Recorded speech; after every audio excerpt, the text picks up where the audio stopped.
Hello viewers, আসসালামু আলাইকুম। আজ আমি যে বিষয় নিয়ে কথা বলবো সেটি হলো গবাদি পশুর অ্যালার্জি। এটি একটি সাধারণ রোগ হলেও আমাদের খামারিরা দেখা যায় পল্লী চিকিৎসককে সামান্য চিকিৎসার জন্য অনেক টাকা দিয়ে থাকে, কেননা খামারি জানে না যে এটা অ্যালার্জির কারণে হয়েছে। পল্লী চিকিৎসকরা এসে অনেক ধরনের ভয় দেখিয়ে খামারির কাছ থেকে একই ইঞ্জেকশন 2-3 বার পুশ করে 500-700 টাকা হাতিয়ে নিয়ে যায়।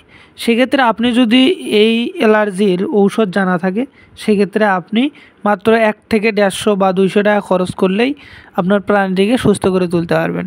তাই অবশ্যই ভিডিওটি শেষ পর্যন্ত দেখবেন এবং দেখলেই বা বুঝতে পারবেন যে অ্যালার্জি কীভাবে হয় এবং কি করলে দ্রুত ভালো হয়ে যাবে। তো এখন আমরা জানবো অ্যালার্জি সম্পর্কে।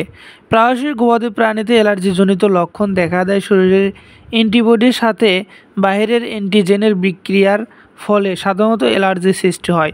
পোকামাকড় এর কামড়ের ফলেও অ্যালার্জি হতে পারে।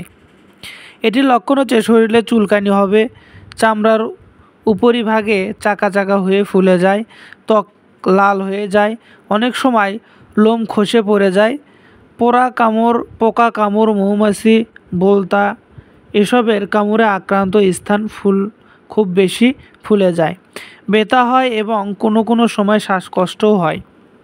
এগুলো লক্ষণ দেখলে আমরা বুঝতে পারবো যে প্রাণীটি অ্যালার্জি রোগে আক্রান্ত হয়েছে। এ রোগের কিছু চিকিৎসা হলো, প্রথমে অ্যান্টিহিস্টামিন, এলারভেট, হিস্টাভেট, এস্টাভেট এগুলোর যে কোনো একটি ইঞ্জেকশন প্রতি 100 কেজি দৈহিক ওজনের জন্য 4 থেকে 6 মিলি হিসেবে মাংসে প্রয়োগ করতে হবে। প্রয়োজন বোধে দ্বিতীয় ও তৃতীয় দিনেও পুনরায় প্রয়োগ করতে হবে।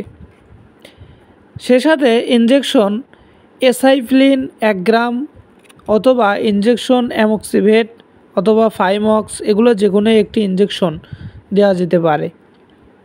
যে কোনো একটি ইঞ্জেকশন মাঝারি ধরনের প্রাণীতে 1 ভাইল বিশুদ্ধ 7 থেকে 10 মিলি পানির সঙ্গে মিশিয়ে মাংসপেশিতে পুশ করলে প্রাণী দ্রুত সেরে ওঠে। এই হলো অ্যালার্জি রোগের চিকিৎসা। এই সামান্য চিকিৎসাটুকু ব্যবহার করলেই প্রাণীকে সুস্থ করে তোলা সম্ভব। আর এই চিকিৎসার জন্য একজন পল্লী চিকিৎসক এসে আপনার পকেট থেকে 500-700 বা 1000 টাকা নিয়ে যাবে, আপনি বুঝতেই পারবেন না। ভিডিওটি ভালো লাগলে অবশ্যই লাইক, কমেন্ট, সাবস্ক্রাইব করে পাশে থাকবেন এবং একটু মাত্র উপকৃত হলে অবশ্যই ভিডিওটি শেয়ার দিবেন, যেন আপনার মতো অন্য কেউ ভিডিওটি দেখে উপকৃত হতে পারে। ধন্যবাদ সবাইকে।